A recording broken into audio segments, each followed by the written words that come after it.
గత వారం రోజుల్లోగా ఎగువ ప్రాంతాలలో కురుస్తున్న భారీ వర్షాలతో గోదావరి ఉప్పొంగుతోంది. గోదావరి బేసిన్లో వరద నీరు స్థాయికి మించి చేరడంతో ఇరిగేషన్ అధికారులు మొదటి ప్రమాద హెచ్చరికను జారీ చేశారు.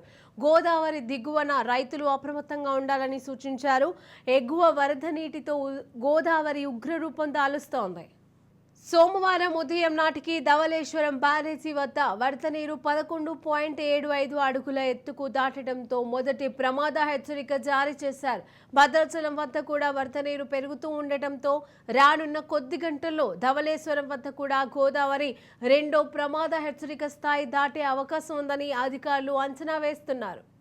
గోదావరి ఉధృతికి సంబంధించి మరిన్ని తాజా అప్డేట్స్ మా ప్రతినిధి దుర్గా అందజేస్తారు. దుర్గా, ఎగువ కురుస్తున్న భారీ వర్షాల చేరడం చేత గోదావరి అనేది ఉప్పొంగుతూ ఉధృతంగా ప్రవహిస్తున్న కారణం చేత ఇప్పటికే గోదావరి అనేది దిగువ ప్రాంతమైన అటు కోనసీమ జిల్లా మరి ఇటు కాకినాడ జిల్లా వైపు వదలడంతో కోనసీమ జిల్లా మరియు కాకినాడ జిల్లాలో అయితే పలు లంక గ్రామాలు అయితే ఇప్పటికే నీటి మునిగాయని మనకు స్పష్టంగా అర్థమవుతుంది. వివిధ గ్రామాలకు కూడా రాకపోకలు కూడా నిలిపివేయడం జరిగింది. ఎందుకంటే ఇప్పటికే దాదాపు రోజుకి 3-4 లక్షల క్యూసెక్కిళ్ళు దిగువ ప్రాంతానికి వస్తడంతో దిగువ ప్రాంతం పరివాహ ప్రాంతాల్లో ఉండే కోనసీమ జిల్లాలో అయితే పలు లంక గ్రామాలకైతే నీటి మునిగాయి. ఇప్పటికే కోనసీమ జిల్లా కలెక్టర్ ఎన్డీఆర్ఎఫ్ మరియు ఇతర బలగాల చోటు అయితే ఎటువంటి సహాయ చర్యలైనా నిర్వహించేందుకు సంసిద్ధంగా ఉన్నామని తెలియజేశారు.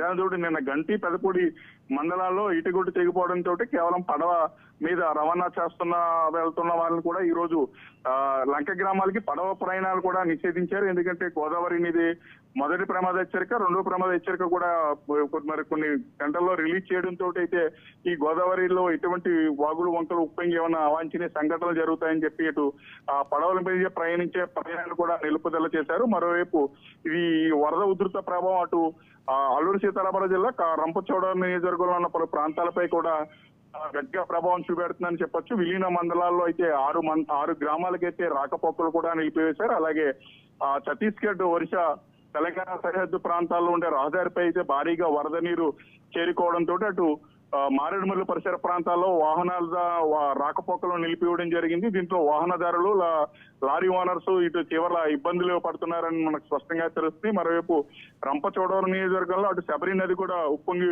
వస్తుండటంతో రంపచోడవరం నియోజకవర్గంలో ఉన్న పలు గ్రామాలకు కూడా రాకపోకలను నిలిపివేశారు. అలాగే దేవీపట్నంలో ఉన్న అమ్మవారి గుడి వైపు నీటి మట్టం గుడిలోకి లోపలికి చేరుకోవడంతో గుడిలో దర్శనాలు కూడా నిలిపివేయడం జరిగింది. అటు మరోవైపు సీతారామనగరం, అటు కోనసీమ జిల్లాలో పలు లంక గ్రామాల్లో ఉండే పంటలు కూడా నీటి మునిగే. దీంతో రైతులు కూడా తీవ్ర ఆవేదన చెందుతున్నారు. ఎందుకంటే పంట నష్టం కూడా భారీగా ఉండే అవకాశం ఉండడం చేత కూడా రైతులు కూడా తీవ్ర ఆవేదన చెందుతున్నారని మనకు స్పష్టంగా తెలుస్తుంది. ఏదేమైనటికీ కూడా గోదావరి మీద ఉధృతంగా ప్రవహించడంతో నీళ్లు దిగువ ప్రాంతాలకు వదలడంతో దిగువ ప్రాంత ప్రజలు రైతులు అయితే తీవ్ర ఇబ్బందులు ఎదుర్కొంటున్నారు. Right, thank you Durga.